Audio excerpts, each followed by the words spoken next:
ចាថ្ងៃនេះមុននឹងឆ្លើយសំណួរបងប្អូនតោះកលេចមើល Alpha សិនក្រោយពីគាត់អេះអុញអស់ជាង10នាទីឥឡូវគាត់ព្រមលេងហើយប៉ុន្តែគាត់អត់លេងនៅខាងក្រោមជាមួយគេណានោះគាត់វាតោងទៅខាងលើនោះវិញព្រោះខាងលើនឹងសំណាញ់វាប្រហោងតូចមើលទៅអត់សូវខ្លាចដូចខាងក្រោមនេះនិយាយវាថាអើយមើលទៅអនាគតគ្មានសង្ឃឹមថាកូនបានធ្វើការងារខ្ពស់ទេមើលទៅបើខ្លាចខ្ពស់ម្លឹង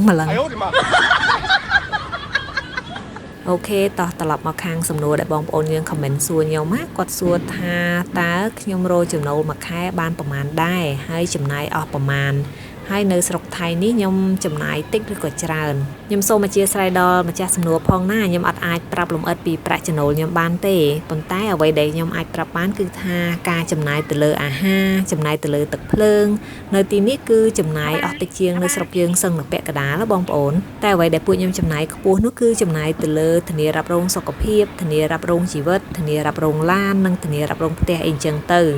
ហើយធ្ងន់កជាងគេនឹងគឺចំណាយទៅលើការបង់ពន្ធលើប្រាក់ចំណូលប្រចាំខែគឺដល់ទៅ 25% ខ្ពស់មែនតើណាបងប្អូននិយាយចឹងមិនមានន័យថាគ្រប់គ្នាត្រូវតែបង់ប្រាក់ចំណូល 25% ទៅឲ្យរដ្ឋគ្រប់គ្នាទេបងប្អូនគឺអាស្រ័យទៅលើប្រាក់ចំណូលយើងបានតិចឬក៏បានច្រើនអីចឹងណាដូចទៅនៅស្រុកខ្មែរអញ្ចឹងបងប្អូនរដ្ឋគេកំណត់ប្រាក់ចំណូលពីប៉ុន្មានទៅប៉ុន្មានត្រូវបង់ពន្ធប្រមាណភាគរយដូចគ្នាអញ្ចឹង